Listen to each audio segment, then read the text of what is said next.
Greetings and welcome back to the Galley of the Sun. If you saw our most recent episode, we made pastrami out of tri-tip. Now, if you watched that episode, you saw that I did 6 tri-tips. That's because our Sunday meals here normally have a lot of people over, so I cooked 4 of them. Let's go back. Another quick lesson on corned beef versus pastrami. So if you take some beef and you put it in a brine or pickle it, whichever you want to call it, for several days, and then you steam it or boil it, voila, you have corned beef. If you take that same piece of meat out of that brine and then you smoke it with a rub on it, then you have pastrami.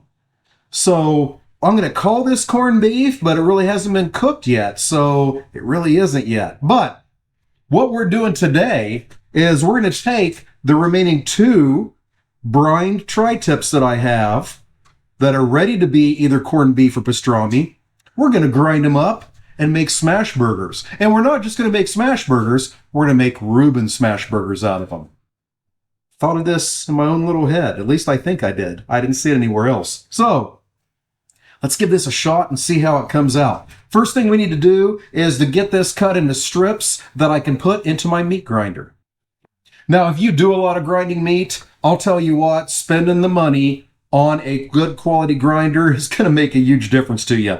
You can, if you do small batches, there are attachments you can put to your mixer. You can get for $100 a small electric one, but either Cabela's, I guess they're all now Bass Pro Shops, has a Cabela's brand one that is just incredible. And we got this one that's normally 300 some bucks for about 150 right about the holidays. I can't remember if it was a Black Friday sale or what, but you keep your eye open, you can get a good deal on those.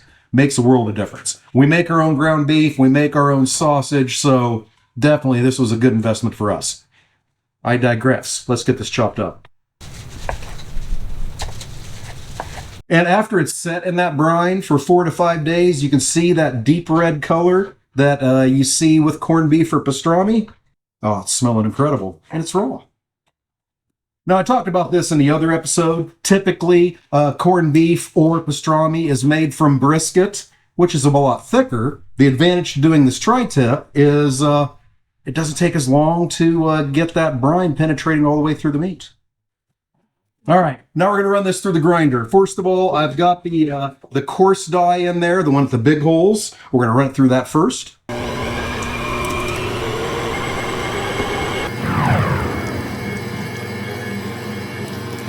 Got the first round done on the coarse grind. Now I'm going to put the one with the smaller holes, the fine grind die in there, and we'll run it through one more time.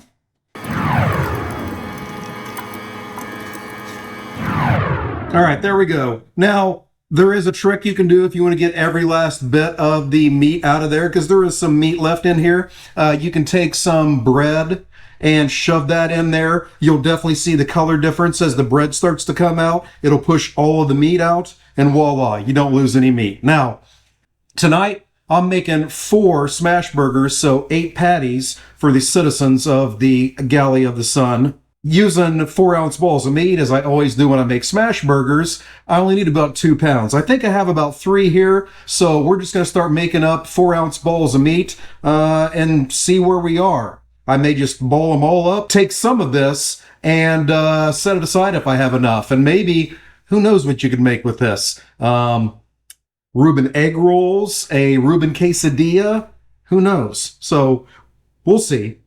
2 tri-tips normally weigh about 3 pounds. I don't know how much weight the brine's added, so we'll take a look.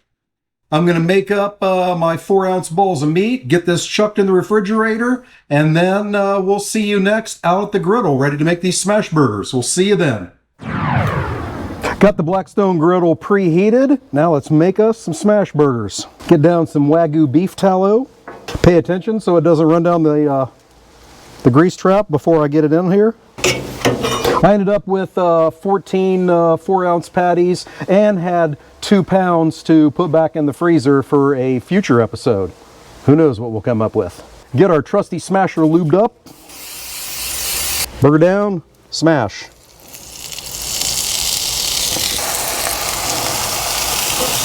So if this was regular ground beef, I'd be hitting it with seasoning right now.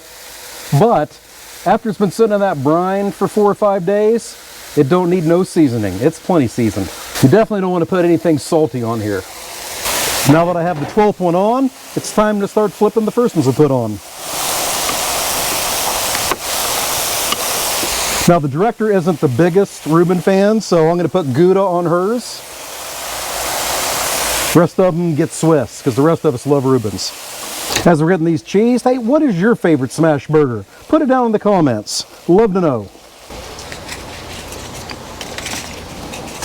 Alrighty, these are just about done. We're going to get these inside and start building some burgers.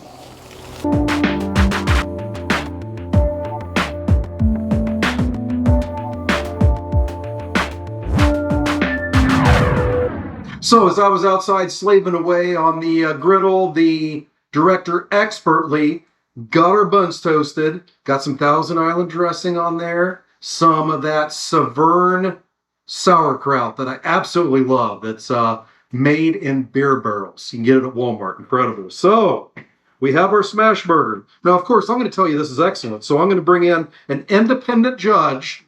Charlotte's going to tell us how we did.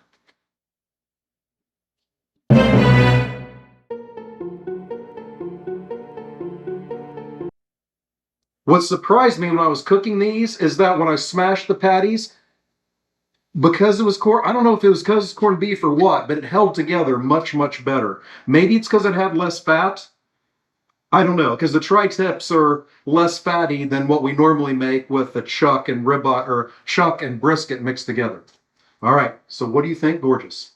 It does taste like a Reuben, but I really like the fact that it's not as greasy as the normal smash burgers. So it doesn't fall apart as much. I bet it was what I was talking about, the fat. I bet there's less fat. Probably, but no, it's good. You do get that corned beefy taste, but it's not like corned beef in your face kind of taste. I know not everybody's a sauerkraut fan, but I could probably go for some more sauerkraut. And personally, me, I'd throw some mustard on it, but that's just me. All right, there we go. But other than that, it's really good. Thank you. Thank you. I'll tell you what, too. It's a brioche bun. I spent hours trying to find rye buns, rye hamburger buns in Phoenix, Arizona. Nay, nay. But hey, she said it's good, so that's what counts. All right. So thank you so much for joining us today. Reuben Smashburgers. Give it a try. Until we see you next time, fair winds and following seas.